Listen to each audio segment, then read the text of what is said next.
하나님의 말씀 함께 봅니다. 신약성경 요한 2서 7절부터 13절까지, 요한 2서 1장 7절부터 13절까지의 말씀입니다.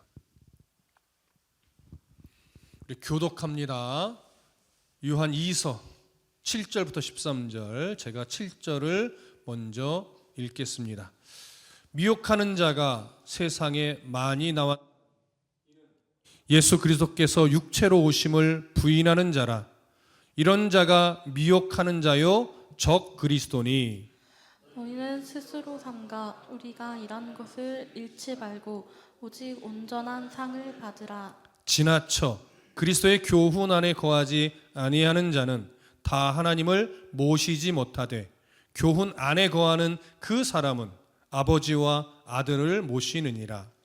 누구든지 이 교훈을 가지지 않고 너에게 나아가거든 그를 집에 들이지도 말고 인사도 하지 말라. 그에게 인사하는 자는 그 악한 일에 참여하는 자임이라. 내가 너희에게 쓸 것이 많으나 종이와 먹으로 쓰기를 원하지 아니하고 오히려 너희에게 가서 대면하여 말하려 하니 이는 너희 기쁨을 충만하게 하려 함이라. 함께 읽습니다. 택하심을 받은 네 자매의 자녀들이 네게 문안하느니라. 아멘. 할렐루야. 거짓 진리를 전하는 자들 안에는 진리 되신 그리스도께서 거하지 않습니다. 그렇기 때문에 그들은 굉장히 옳은 듯 강조하며 말을 하지만 결국은 교회를 분열시킵니다. 그리고 성도들이 서로 사랑하지 못하게 만듭니다. 그들은 굉장히 교회를 위하는 것처럼 보여요. 정말 사랑이 깊은 것처럼 보이기도 합니다. 하지만 그 끝은 교회를 분열하고 성도들을 이간질하고 교회가 결국은 갈라지게 만들죠. 그래서 사도 요한은 이런 영지주의적 이단들로 인해서 교회가 혼란해지고 서로 다툼이 생기는 이 상황에서 그리스도께서 가르쳐 주신 내가 너희를 사랑한 것 같이 너희도 서로 사랑하라고 하는 이 사랑의 계명을 적극적으로 실천할 것을 요구한 것입니다. 이제는 영지주의적 이단에 대해서 강력하게 경계할 것에 대해서 교훈하며 서신을 마무리하게 되는데요. 그 내용을 차근차근 살펴보도록 하겠습니다. 자, 다시 한번 7절과 8절을 함께 읽겠습니다. 요한 2서 1장 7절과 8절 함께 읽습니다. 시작. 미혹하는 자가 세상에 많이 나왔나니 이는 예수 그리스도께서 육체로 오심을 부인하는 자라. 이런 자가 미혹하는 자요 적 그리스도니. 너희는 스스로 삼가 우리가 일한 것을 잃지 말고 오직 온전한 상을 받으라. 자, 지금 우리가 읽은 7절과 8절을 헬라어 성경으로 보면 문장 앞에 호티라고 하는 연결어가 있어요. 왜냐하면 이라는 의미입니다. 이 연결어의 담긴 뜻은 뭐냐면 왜 너희들에게 그리스도의 사랑으로 적극적으로 사랑을 실천할 것을 요구했냐면 이라는 의미예요. 사랑을 강조한 이유를 이제 설명하겠다는 건데, 그 사랑을 강조한 이유에 대해서 이렇게 말합니다. 미혹하는 자가 세상에 많이 나왔기 때문이다. 미혹하는 자. 헬라어로는 플라노이라는 단어인데요, 기본적인 의미는 이렇습니다. 속이는 자, 길을 잃게 만드는 자, 판단력을 흐리는 자. 자, 이런 의미가 어떻게 적용이 되는 거냐면 이단들은요 늘 자기들만의 진리를 가지고 있다라고 강조를 했어요. 남들이 모르는 하나님의 계시를 통해 우리는 정말 진리에 이르는 길을 가지고 있다라고 강조했지만 결국 그들의 주장들을 잘 살펴보면 비성경적인 내용을 강조한단 말이죠. 기독교의 진리를 자꾸 끄트머리에서 왜곡시켜요. 신앙의 기초를 훼손한단 말이죠. 그러다 보니까 처음에는 드러나지 않고 처음에는 그럴듯하고 처음에는 뭔가 은혜가 깊은 것처럼 보이기는 하나 계속해서 그들의 가르침을 듣다 보면 결국 분별력인 약한 성도들을 미혹해서 판단력을 흐리게 만들어서 진리에서 탈선하게 만드는 자들이란 말이에요. 이런 자들을 미혹하는 자라고 이야기를 해요. 근데 이 사도 요한 당시에 미혹하는 자가 세상에 어떻게 해요? 많이 나왔대요. 이 미혹하는 자가 많이 나오는 것은 사실은 이상한 일이 아니라 이미 예수 그리스도께서 강조해서 경계하라고 당부하셨던 내용입니다. 성경 한 구절 찾아볼까요? 마태복음 24장 24절로 가봅니다. 신약 성경 마태복음 24장 24절. 마태복음 24장 24절 찾으셨으면 함께 읽겠습니다. 마태복음 24장 24절 시작. 거짓 그리스도들과 거짓 선지자들이 일어나 큰 표적과 기사를 보여 할 수만 있으면 택하신 자들도 미혹하리라. 그러니까 예수님이 이제 승천하시기 전에 이런 교훈을 주시면서 내가 승천하고 나면 다시 오실 그때까지 말세의 모든 기간 내에 어떤 자들이 자꾸 드러날 거냐면 거짓 그리스도들도 계속 나타날 거고 거짓 선지자들도 나타나서 마치 무엇인가 대단히 있는 것처럼 때로는 표적도 일으키고 때로는 이적도 일으킬 텐데 그들은 많은 사람을 미혹해서 예수 그리스도를 믿지 못하게 할 거야 뿐만 아니라 이미 예수를 믿는 자들까지도 미혹해서 그 진리의 길에서 자꾸 탈선하게 만들 것이다. 그러니 그들을 조심하라고 이미 예수님께서 당부하셨단 말이죠. 한 구절 더 찾아볼까요? 마태복음 7장으로 가봅니다. 마태복음 7장 15절. 조금만 더 앞으로 오셔서 마태복음 7장 15절. 자, 찾으셨으면 함께 읽겠습니다. 시작. 거짓 선지자들을 삼가라. 양의 옷을 입고 너희에게 나아오나 속에는 노략질하는 일이라. 어떤 옷을 입고 온대요? 양의 옷을 입고 온대요. 그럴듯하게 온다는 거예요. 때로는요 진리를 외치면서 오기도 해요. 그러나 분별력 있게 잘 살펴봐야 할 것은 정말 계속해서 하나님의 말씀을 바르게 가르치고 있는가 이걸 봐야 돼요. 양의 옷을 입고 나오면 그 속에는 뭐가 있대요? 노략질하는 이리가 있대요. 결국은 미혹해서 진리에서 탈선하게 만든다라는 의미예요. 그렇기 때문에 오늘 마태복음 7장에서요 예수님께서 이 부분을 이렇게도 강조했어요. 7장 16절에 보면요 이어서 그들의 열매로 그들을 알지니 가시나무에서 포도를 또는 엉겅퀴에서 무화과를 따겠느냐. 열매를 보라는 거예요. 복음에 합당한 열매를 맺는지, 교회를 하나 되게 만드는지, 성도들에게 덕을 세우는지. 여러분 이단들은요 결국 교회 안으로 들어와서 교회를 하나 되게 만들지 않고요 교회를 분열시키게 만들고 목회자를 향해서 자꾸 왜곡된 소리를 하면서 목회자와 성도들의 관계를 자꾸 끊어내게 만든단 말이에요. 성도와 성도들이 서로 믿지 못하게 만들어요. 그런 걸 보면 결국 이 사람이 이들이 가르치는 것이 정말로 복음의 진리에 합당한가 아니면 거짓 외침인가 이걸 알 수 있는 거죠.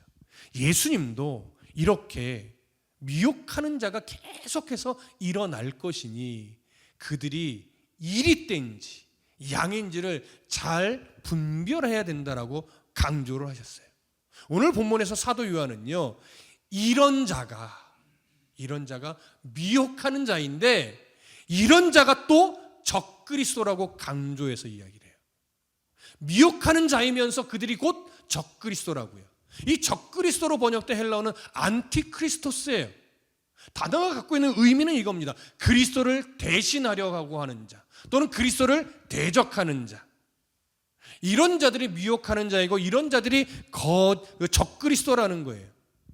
여러분 이 부분이 왜 중요하냐면요 적그리스도는요 어떤 큰 영향력을 미치는 한 존재가 아니에요. 그리스도를 대적하려는 모든 자, 그리스도를 대신하여 복음의 진리를 훼손하는 모든 자가 적그리스도예요. 80년대에 이렇게 보면요 저 어렸을 때 어떤 이야기들이 소문처럼 떠돌아다녔냐면 어쩌면 교황이 적그리스도일지도 모른다. 이런 식의 소리들이 막 떠돌아다녔어요. 하지만 물론 그런 류에 해당하는 권력을 가지고 있는 자들도 적그리스도일 수도 있겠죠. 때로는 미국 대통령이 적그리스도일 수 있다, 이런 말도 있었어요. 하지만 성경은 어떤 큰 영향력을 미치는 한 존재를 향해서 적그리스도라고 말하지 않아요. 미혹하는 모든 자, 그리스도를 대적하는 모든 자, 그리스도를 대신하려 하는 모든 자, 자기가 자칭 예수라고 말하는 이들도 포함하여서 수많은 이들이 역사 속에 등장해왔던 미혹하려던 모든 자들이 적그리스도라고 사도 요한은 말하는 거예요. 여러분 이해되십니까? 그래서 미혹하는 자는요, 시대마다 다양한 옷을 입고 나타나요. 강조점도 조금씩 다를 수 있어요. 그러나 결국은 그 속에는 이리로서 복음을 훼손하고 성도들로 하여금 진리에서 자꾸 탈선하게 만드는 그런 주장을 하는 자들이었어요. 사도 요한 당시에는요, 어떤 옷을 입고 나타났냐면, 오늘 본문으로 돌아가 보시면요, 사도 요한 당시에는 7절에 보시면 이렇게 되어 있어요. 미혹하는 자가 세상에 많이 나왔나니 이는 예수 그리스도께서 육체로 오심을 부인하는 자라. 예수 그리스도께서 육체로 오심을 부인하는 모습으로 나타났단 말이에요. 이것이 영지주의적 사상이라고 계속 여러분들에게 알려드렸습니다. 영지주의는 뭐였어요? 이원론이에요. 육체는 악하고 영은 선하다, 이런 주장을 갖고 있으니 예수 그리스도께서 인간의 몸으로 인간으로 오셨다는 사실을 그들은 인정할 수가 없었던 거죠. 그러다 보니까 한 몇 가지 주장이 나타났는데, 그 중에 하나가 뭐냐면, 예수라고 하는 인간에게 그리스도의 영이 잠시 임했다가 인간 예수가 죽기 전에 그 몸에서 나왔다라고 이야기를 해요. 말도 안 되는 거죠. 또 어떤 주장도 있었냐면, 예수님은 인간으로 오신 것이 아니라 그저 사람의 눈에 인간처럼 보였을 뿐이다, 그냥 영이다, 이렇게 강조하기도 했습니다. 그러다 보니 육체를 부정하니까 성육신을 부정하게 되고, 성육신을 부정하니 예수 그리스도의 부활을 부정하게 돼요. 그러다 보니까 내세에 대한 소망을 갖고 있지 않고 현실에서 어떻게 구원받은 자로 잘 살아가느냐, 이 현실주의자가 될 수밖에 없었던 거죠. 이런 자들의 미혹에 빠지지 말라라고 하는 거예요. 그래서 사도 요한은요, 그렇게 예수 그리스도의 육체로 오심을 부정하면서 기독교의 교리를 훼손하는 모든 이들이 미혹하는 자여 적그리스도니 분별력을 잃어버리지 말고 그들을 경계하라는 것, 이것이 지금 사도 요한의 강조점이에요. 그래서 사도 요한이 7절에서 뭐라고 강조했냐면, 8절에서 뭐라고 강조했냐면, 너희는 스스로 삼가 우리가 일한 것을 잃지 말고 오직 온전한 상을 받으라, 이렇게 말해요. 스스로 삼가라는 게 뭐예요? 그 선생들의 소리를 잘 귀담아 들어서 분별력 있게 들어서 정말 말씀에 부합하게 바르게 가르치는가, 사도들로부터 배웠던 그 복음의 진리에 합당하게 가르치는가, 아니면 그 복음을 훼손하는가 잘 분별하여 보라는 거예요. 그래서 왜곡된 소리에 미혹되지 말라는 거죠. 왜곡된 소리에 미혹되지 않아야 어떻게 할 수 있어요? 우리가 일한 것을 잃지 말고 오직 온전한 상을 받을 수 있다라고 하는 거예요. 그럼 여러분, 우리가 일한 것을 잃지 말고 온전한 상을 받으라라고 하는 것은 어떤 의미일까요?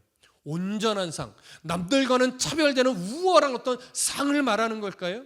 여러분, 그렇지 않습니다. 여기서 온전한 상을 받는다는 것은 뭐냐면요, 미혹하는 자의 소리에 마음을 뺏겨서 그들에게 끌려가다 보면 우리들의 인생이, 그리스도인들의 인생이 방황하고 헛된 것에 빠져서 시간을 허비하고 인생을 낭비하게 될 수 있다는 거예요. 중요한 건 예수 그리스도께서 앞에서 마태복음에서 무엇을 강조했어요? 택하신 자들까지도 미혹한다라고 말을 하잖아요. 여러분, 택함 받은 자들도 미혹이 될 수 있어요. 하지만 주님께서 자기 양을 잃어버려요? 잃어버리지 않아요? 절대 잃어버리지 않아요. 자기가 스스로 미혹하는 자들의 소리에 마음을 빼앗겨서 잠시 그쪽으로 끌려갈 수는 있으나 주님은 결국 그들을 다시금 진리 안으로 오게 만들어요. 문제는 뭐냐면 오랜 시간 미혹하는 자에게 끌려다녔을 때요, 주님께 돌아오고 나서 어떤 후회를 하냐면 내가 왜 이렇게 귀한 시간들을 낭비했을까? 내가 왜 복음을 떠나서 진리를 떠나서 이 귀한 젊은 시절을 다 허비했을까? 이렇게 후회하게 돼요. 그래서 여기 오늘 8절에서 너희는 스스로 삼가 우리가 일한 것을 잃지 말고 오직 온전한 상을 받으라라고 하는 것은 어떤 의미가 되냐면 너희들이 미혹하는 자에게 마음을 뺏겨서 인생의 수많은 시간들을 헛되이 보낸 다음에 주님 앞에 섰을 때 후회함이 남지 않도록 방황하지 말고 시간을 낭비하지 말고 복음의 진리에 굳게 서서 주님 앞에 섰을 때 기쁨으로 감사함으로 하나님의 나라에 들어가게 되기를 소망한다는 의미예요. 여러분, 무슨 말씀인지 이해되십니까? 믿음을 올바르게 갖고서 신앙의 여정을 살아온 어른들은요, 항상 젊은 청년들을 바라볼 때 제발 인생을 돌아가지 않기를, 왜 살아보니 알거든요. 아무리 많은 것을 벌고 높은 자리에 올라가고 인기를 끈다 해도 주님과 동행하지 않은 그 시간들은요, 다 허비된 시간이고 낭비된 시간이라는 걸 알아요. 그래서 부자가 되지 못해도, 명예가 있지 않아도, 인기를 끌지 못해도 내가 주님과 동행하는 그 모든 순간이 하나님의 나라라는 찬양의 가사 고백처럼 주님과 동행하는 모든 시간이 귀한 시간이고 값진 시간이고 인생이 낭비되지 않은 시간이라고요. 하지만 주님과 동행하지 않은 그 시간들은 모두가 다 허비되는 시간이요, 낭비되는 시간이란 말이에요. 그런 후회함이 없이 주님을 만나 주님 앞에 서서 마지막 때에 하나님의 나라에 멋지게 입성하게 되기를 소망하는 거예요. 에베소서 6장 13절에 보면 어떤 말씀이 기록되어 있냐면 그러므로 하나님의 전신갑주를 취하라. 이는 악한 날에 너희가 능히 대적하고 모든 일을 행한 후에 서기 위함이라. 이렇게 기록되어 있어요. 이게 무슨 의미예요? 예수 그리스도를 만나 믿음의 백성이 되는 순간 우리에게 하나님은요, 구원의 백성이라고 하는 복음이라고 하는 전신갑주를 입혀줬단 말이에요. 근데 우리가 인생 속에서 자꾸 내 만족과 유익을 위해 그 전신갑주를 벗고 세상으로 자꾸 달려간단 말이에요. 그게 허비되는 시간이에요. 그래서 네가 누구인지, 네가 하나님의 예수 그리스도의 보혈의 은혜로 말미암아 구원의 백성이 되었다는 그 정체성을 잊어버리지 말고 매 순간을 주님과 동행하며 살아낸다면, 그리고 그 삶 속에서 너에게 하나님 맡겨주신 그 사명의 삶을, 그것이 무엇이든지 간에 나에게 맡겨진 삶을 치열하게 살아낸다면 마지막 때 그 모든 나에게 맡긴 사명을 다 감당하고 주님 앞에 멋지게 서게 하기 위해서 하나님이 우리에게 전신갑주를 입혀주었다는 의미예요. 바로 그렇게 주님을 기쁨으로 만나기 위해서, 하나님의 나라에 영광스럽게 들어가기 위해서 미혹하는 자의 소리에 귀 기울이지 말아야 되고 미혹하는 자의 소리에 마음을 빼앗기지 말아야 하는 거예요. 이것이 온전한 상을 받는 겁니다. 이해되셨죠? 우리 모두 분별력 있는 성도가 되길 소망합니다. 자, 다시 본문으로 돌아가셔서 9절을 함께 읽겠습니다. 9절 함께 읽습니다. 시작. 지나쳐 그리스도의 교훈 안에 거하지 아니하는 자는 다 하나님을 모시지 못하되 교훈 안에 거하는 그 사람은 아버지와 아들을 모시느니라. 여기 하나님을 모시지 못한다, 또 아버지와 아들을 모신다, 이런 표현이 나오는데 이 모신다라는 표현은요, 우리나라 정서에서는 마치 신주단지 모신다 이런 식의 좀 미신적 느낌이 좀 있어요. 그래서 번역을 사실은 모신다라고 하기보다요, 교제한다라고 번역하는 것이 훨씬 더 좋습니다. 그래서 이 19절을 보시면 그리스도의 교훈 안에 거하지 아니하는 자는 다 하나님과 깊은 교제를 나누지 못하되, 교훈 안에 거하는 그 사람은 아버지와 아들과 깊은 영적인 교제를 나눌 수 있다, 이런 의미로 이해하시면 됩니다. 그런데 문제는 뭐냐면 교훈 안에 거하지 않게 되는 그 원인이 지나쳐라는 의미예요. 지나쳐버림으로 그리스도의 교훈 안에 거하지 않는데요. 그럼 지나친다는 게 무슨 의미예요? 말씀보다 더 앞서 지나가 버림으로 인해서 마치 자신은 하나님 앞에 뭔가 된 것처럼 착각할지는 모르나 그렇게 말씀보다 앞서가는 사람은 하나님과 깊은 교제를 나눌 수 없다는 거예요. 여러분, 말씀보다 앞서서 지나쳐 간다는 것은 사실은 여러 가지 상황에 적용될 수 있는 표현이지만 일면 이런 것이 있습니다. 과한 신앙의 열심. 과한 신앙의 열심은요, 하나님보다, 하나님 말씀보다 자꾸 앞서 움직이게 만드는 경향이 있어요. 또 하나 뭐가 있는지 아세요? 과한 목회. 과한 목회적 열심을 내는 그 목회자는요, 성도들에게 말씀과 동행하도록 가르치기보다요, 신앙의 열심만 자꾸 강조해요.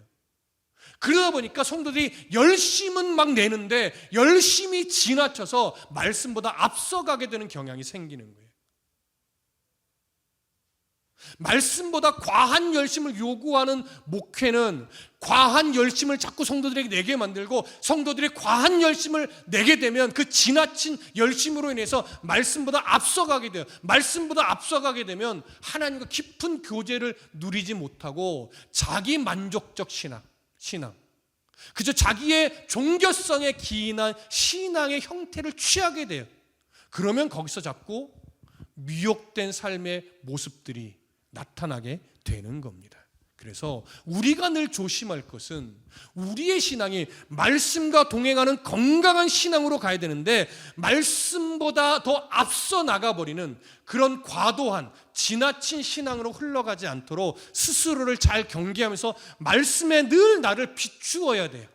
내가 오늘 말씀과 동행하는 신앙인가, 아니면 말씀보다 앞서가는 신앙인가, 아니면 말씀을 믿지 못하고 더디가는 신앙인가.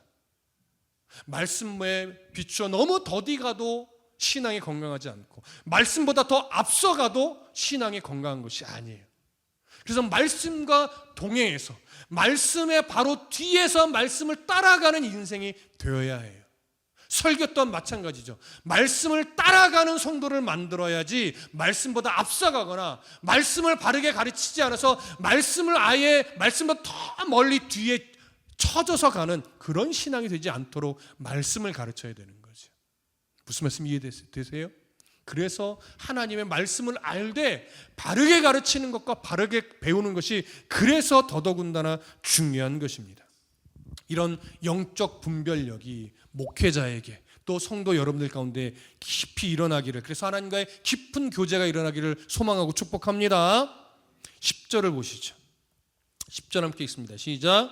누구든지 이 교훈을 가지지 않고 너희에게 나아가거든 그를 집에 들이지도 말고 인사도 하지 말라. 그에게 인사하는 자는 그 악한 일에 참여하는 자임이라. 자, 이 10절과 11절은요, 어떤 상황이 배경이 되는 내용이냐면, 당시 순회 전도자들이, 사도들로 가르침을 배웠던 순회 전도자들이 교회마다 온전한 어떤 그 지도자가, 말씀을 가르치는 자가 부족했던 시대이기 때문에 여러 가정교회들을 순회하면서 그들의 환대를 받으며 그들에게 말씀을 가르치던 시대란 말이에요. 그러니까 가정교회는, 또 교회 공동체는 항상 순회 전도자를 기쁨으로 맞이하고 그들을 통해서 말씀을 배우며 신앙이 성장해 갔어요. 근데 문제는 뭐예요? 이런 순회 전도자들이 부족하던 시대다 보니까 영지주의적 이단자들이 순회 전도자를 가장하여 몰래 침투하여 가정교회로 들어간 다음에 거기서 말씀을 처음에는 그럴듯하게 가르치다가 점차 왜곡된 복음을 가르쳐서 그들을 진리에서 탈선하게 만드는 일이 자꾸만 생겨났던 거예요.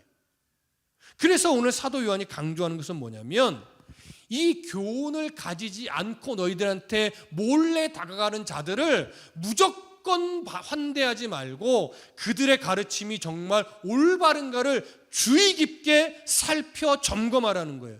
그래서 어느 순간 그들이 본색을 드러내서 진리에서 벗어난 왜곡된 가르침을 가르치거나 그들과 더 이상의 교제를 나누지 말고 그들을 내치라는 거예요. 그들에게 말씀을 가르칠 기회를 제공하지 말라는 거예요. 여러분, 분명 그리스도인은 예수 그리스도의 계명을 따라 사랑을 실천해야 됩니다. 원수까지도 사랑하기 위해 노력해야 합니다. 하지만 미혹하는 자에 대해서는, 말씀을 왜곡시키는 자에 대해서는요, 교제의 대상이나 사랑의 대상이 아니라 그들이 끝까지 그 왜곡된 그 소리를 내는 이상은 그들은 철저하게 어떻게 대해야 되는 자예요? 경계의 대상이고 교제하면 안 되는 대상이고 내쳐야 되는 대상이라는 거예요. 그래서 특별히 교회 강단에서요, 설교자를 세우는 일은 굉장히 조심해야 됩니다. 그래서 우리 교회는 외부 강사를 잘 안 세우는 쪽에 속하는 이유가 뭐냐면, 우리가 강해 설교 중심으로 하다 보니까 이 강해 설교의 방향성과 이상하게 잘 결이 맞지 않는 분들이 꽤 많아요. 그래서 잘 못 세우는 거예요. 그래도 복음의 테두리 안에 있는 분들은 괜찮아요, 그나마. 근데 가끔 인격적으로 훌륭하고 뭔가 인지도도 있는데 강단에만 서면 이상한 가르침을 주는 이들이 있어요. 그래서 뭐 인지도가 있고 나름 이름값이 있다고 해서 강단에 세울 수는 없는 거예요. 이 종교다원주의로 인해서 여러분 아시다시피 천주교와 불교는 스님이 때로는 석가탄신일에 성당에 와서 신부님이 말씀을 전하기도 하죠. 맞나요? 거꾸로 됐나? 하여튼 성탄절이든 석가탄신일이든 이게 교대로 해서 말씀을 전한단 말이에요. 여러분, 이미 여기서 진리가 끝난 거예요. 진리는 그렇게 교류될 수가 없어요. 진리는 하나인데 어떻게 부처의 가르침이 성당에서 외쳐질 수 있냐고요. 그래서 강단에서의 진리는 말씀에 부합한 올바른 가르침만 전해질 수 있도록 늘 조심해야 되는 것이 옳습니다. 그리고 교회 안으로 누군가가 들어와서 믿음의 교제를 나눌 때 그 사람의 갖고 있는 신앙의 중심이 정말 말씀의 가치에 부합한가 우리 스스로 잘 점검하시는 것이 옳아요. 이해되시죠? 자, 그래서 10절 11절에서 누구든지 이 교훈을 가지지 않고 너희에게 나아가거든 그를 집에 들이지도 말고 인사도 하지 말라. 그에게 인사하는 자는 그 악한 일에 참여하는 자임이니라 하면서 복음의 진리를 올바르게 지켜내는 것이 너무나 중요하다는 것을 지금 사도 요한이 강조한 겁니다. 오늘날과 같이 이 인터넷이 발달한 시대에 우리는 볼 것이 너무나 많고 들을 것이 너무나 많습니다. 그래서 각자 또 필요에 따라서 많은 인터넷을 통해서 많은 것을 보고 들어요. 그것이 결코 나쁜 일이 아닙니다. 그럼에도 불구하고 여러분 늘 조심할 것은 보고 듣는 것이 우리가 가지고 있는 말씀의 가치 기준에 부합한 것을 잘 점검하시면서 은혜롭고 유익한 것을 보고 들을 수 있도록 여러분 조심해 주시길 바랍니다. 혹여나 좀 분별이 안 될 때는 항상 저에게 점검하셔서 이 강의나 이 영상들은 보아도 될지 항상 좀 점검을 받는 태도가 여러분들에게 좀 있기를 소망합니다. 마지막으로 12절과 13절 함께 읽겠습니다. 시작. 내가 너희에게 쓸 것이 많으나 종이와 먹으로 쓰기를 원하지 아니하고 오히려 너희에게 가서 대면하여 말하려 하니 이는 너희 기쁨을 충만하게 하려 함이라. 택하심을 받은 네 자매의 자녀들이 네게 문안하느니라. 사도 요한은 이렇게 12절과 13절로 짤막한 서신을 이제 정리하면서 마무리를 합니다. 요한은 먼저 이렇게 말했습니다. 내가 중요한 부분은 글로 써서 너에게 먼저 보냈지만 내가 아직 하고 싶은 말이 너무 많다. 글로 다 표현할 수 없어서 너희들에게 곧 만나러 갈 테니 직접 만나서 너희들과 말씀의 중요한 교훈을 나누면서 너와 내가 하나님 앞에서 기쁨을 나누려고 하니 조금만 기다려달라. 이런 의미의 내용을 전하면서 마지막에 이 택하심을 받은 네 자매의 자녀들이 내게 문안한다는 것은 현재 에베소 지역에서 목회하고 있는 이 사도 요한이요, 나와 함께 이 신앙생활하고 있는 교회 성도들도 너희들에게 무난 인사를 전하니 너희들과 함께 하나님의 은혜 안에서 함께 살아가길 소망한다. 이런 의미로 마지막 인사를 한 겁니다. 이렇게 요한 2서는 짤막한 서신으로서 오늘 우리가 정리하게 되는데, 우리는 요한 서신을 통해서 우리에게 신약과 구약 이 성경이, 완성된 성경이 주어졌다는 것이 얼마나 소중한 것인지를 다시 한번 마음에 새겨야 합니다. 그리고 이렇게 우리에게 주어진 신약과 구약의 이 성경을 바르게 가르치기 위해 노력하고 바르게 배우기 위해 노력하고 있다는 것이 정말로 감사할 일이라는 것을 마음에 더 깊이 새기기를 소망합니다. 또한 하나님의 말씀을 바르게 가르치고 바르게 배우며 함께 기도할 수 있는 믿음의 건강한 지체들을 우리에게 허락하신 것을 또한 우리는 감사해야 합니다. 그래서 이러한 감사의 마음을 마음에 새기고 나서 예수 그리스도의 계명을 따라 우리 다드림교회 지체들이 서로 깊은 사랑의 실천을 하기 위해 노력하는 일들이 계속 일어나길 소망합니다. 또한 이단을 경계하면서 왜곡된 소리에 귀를 기울이지 않고 우리가 보고 듣는 것에 주의를 기울이기 위해 더 애써주시기를 소망합니다. 마지막으로 이 마지막 때에 사실은 우리들의 삶 속에 수많은, 우리들의 신앙을 흔들려고 하는 수많은 가치관들, 이단의 소리들, 주변의 관계들이 많을 텐데, 그런 것들을 지혜롭게 대처해서 마지막 때 주님 만날 그때에 하나님 앞에 의의 상급을 받음으로써 기쁨으로 주님을 만날 수 있는 은혜가 저와 여러분들의 삶에 가득하기를 소망하고 축복합니다. 기도하겠습니다.